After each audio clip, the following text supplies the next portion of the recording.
বজালি ভবানীপুৰ আমাৰ ভাল আৰু মিত্ৰজোঁটৰ প্ৰাৰ্থী মনোৰঞ্জন চৌধুৰীয়ে আপোনালোকে ইতিমধ্যে দেখিছে আমাৰ 10 ৰান বজালিত হৈয়ে গ'ল।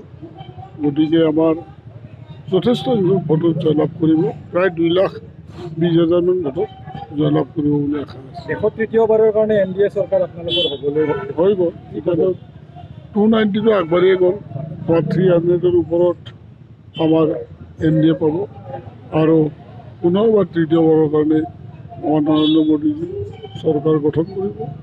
ইতিমধ্যে মোটামুটি ফাইনেল ষ্টেজত আহিছে আৰু 1 ঘণ্টা পিছত আপোনালোকে সম্পূৰ্ণ ৰিজাল্ট পাব আমাৰ বিভিন্ন মাধ্যমৰ যোগেদি। যে মূল কথা হৈছে ভাৰতবৰ্ষই কাক প্ৰধানমন্ত্ৰী পাতিব।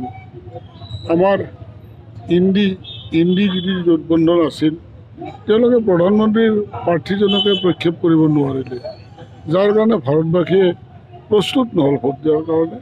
আৰু আমি NDA আমি প্ৰথমৰ পৰা ডিক্লেয়াৰ দিছিলোঁ যে ভাৰতৰ প্ৰধানমন্ত্ৰী নৰেন্দ্ৰ মোদীজী হ'ব আৰু ৰাইজ আশ্বস্ত হৈছিল আৰু সেইকাৰণে ভোট দিছে। আমাৰতো টোটেল আমি 11টাতো ইতিমধ্যে আমাৰ ঘোষণা হোৱাৰ নিচিনা হৈছে। আমি টোটেল NDA 11টা পাম, তাত আমাৰ AGP এটা পাব, আমাৰ UPPL এটা পাব আৰু বাকী 9টা আমি পাম। গোটেইখিনি চাই চিতি ভোট দিয়ে, কেতিয়াবা প্ৰাৰ্থীকো ভোট দিয়ে দলৰ কাৰণে। হয়তো যোৰহাটৰ মানুহে তেনেকুৱাকৈ চিন্তা চৰ্চা কৰিলে। আজমল বিদায় হৈ গ'ল, আজমল আৰু UDF মোটামুটি বিদায় হৈ গ'ল। UDF ভোটটো মাইনৰিটিখিনিয়ে এইবাৰ UDFক ভোট দিয়াই নাই, দেখা গ'ল।